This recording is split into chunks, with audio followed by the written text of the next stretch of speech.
Hema committee റിപ്പോർട്ടിന്റെ പൂർണ്ണരൂപം കേരള സർക്കാർ നൽകാത്തതിൽ നിലപാട് കടുപ്പിച്ച് ദേശീയ വനിതാ കമ്മീഷൻ അംഗങ്ങൾ ഉടൻ കേരളം സന്ദർശിക്കും. ഇരയാക്കപ്പെട്ടവരുടെ മൊഴികളെടുക്കും. ആർക്ക് വേണമെങ്കിലും ദേശീയ വനിതാ കമ്മീഷനുമായി നേരിട്ട് ബന്ധപ്പെടാം. വിഷയം പരിശോധിക്കാൻ പ്രത്യേക കമ്മിറ്റിയും ഉടൻ രൂപീകരിക്കും.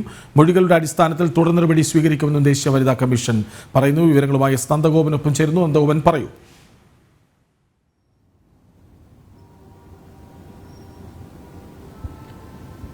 ബി.ജെ.പി. നേതാക്കളായ സന്ദീപ് വചസ്പതിയും അതേപോലെ തന്നെ നൽകിയ പരാതിയിലാണ് പ്രധാനമായും ഇപ്പോൾ ഈ ദേശീയ വനിതാ കമ്മീഷന്റെ ഇടപെടലുണ്ടായിരിക്കുന്നത്. അതായത് ദേശീയ വനിതാ കമ്മീഷൻ ഈ ഒരു വിഷയത്തിൽ സംസ്ഥാന സർക്കാരിന്റെ നിലപാട് തേടിയിരുന്നു. സംസ്ഥാന സർക്കാരിനോട് ഈ റിപ്പോർട്ട് ആവശ്യപ്പെട്ടുകൊണ്ട് ചീഫ് സെക്രട്ടറിക്ക് നേരത്തെ വനിതാ കമ്മീഷൻ കത്ത് നൽകിയിരുന്നു. ഇതിന്റെ പൂർണ്ണമായ റിപ്പോർട്ട് ലഭ്യമാക്കണമെന്നായിരുന്നു ഈ കത്തിൽ ആവശ്യപ്പെട്ടിരുന്നത്. എന്നാൽ ഇതിനോട് സംസ്ഥാന സർക്കാർ ഇതുവരെയായിട്ടും പ്രതികരിച്ചില്ല.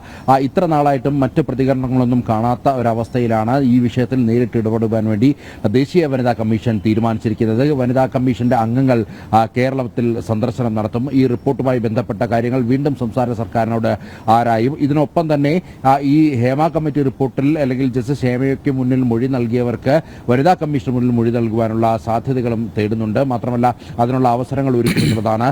ആർക്കെങ്കിലും ഏതെങ്കിലും തരത്തിലുള്ള പരാതികളുണ്ടെങ്കിൽ ദേശീയ വനിതാ കമ്മീഷനെ നേരിട്ട് സമീപിക്കാമെന്നുള്ളതാണ് വനിതാ കമ്മീഷൻ വ്യക്തമാക്കിയിരിക്കുന്നത്. ഏതായാലും 4 വർഷം ഈ റിപ്പോർട്ടിന്മേൽ സംസ്ഥാന സർക്കാർ കാണിച്ച നടപടി അല്ലെങ്കിൽ സംസ്ഥാന സർക്കാർ ഇത് പുറത്തുവിടാതെ ചില വ്യക്തികളെങ്കിലും സംരക്ഷിക്കുവാൻ കാട്ടിയ ആ ഒരു വ്യഗ്രതയാണ് പ്രധാനമായും PR ശിവശങ്കറും സന്ദീപ് വചസ്പതിയും ചൂണ്ടിക്കാണിച്ചുകൊണ്ട് ഡൽഹിയിൽ ദേശീയ വനിതാ കമ്മീഷനെ സമീപിച്ചത്. ഈ വിഷയത്തിൽ ഇടപെടണമെന്ന് കാണിച്ചുകൊണ്ട് കഴിഞ്ഞ 1 മാസം മുമ്പായിരുന്നു അവർ ദേശീയ വനിതാ കമ്മീഷന് കത്ത് നൽകിയിരുന്നത്. ഈ കത്തിന്റെ അടിസ്ഥാനത്തിലാണ് ദേശീയ വനിതാ കമ്മീഷൻ സംസ്ഥാന ചീഫ് സെക്രട്ടറിയോട് റിപ്പോർട്ട് തേടിയത്.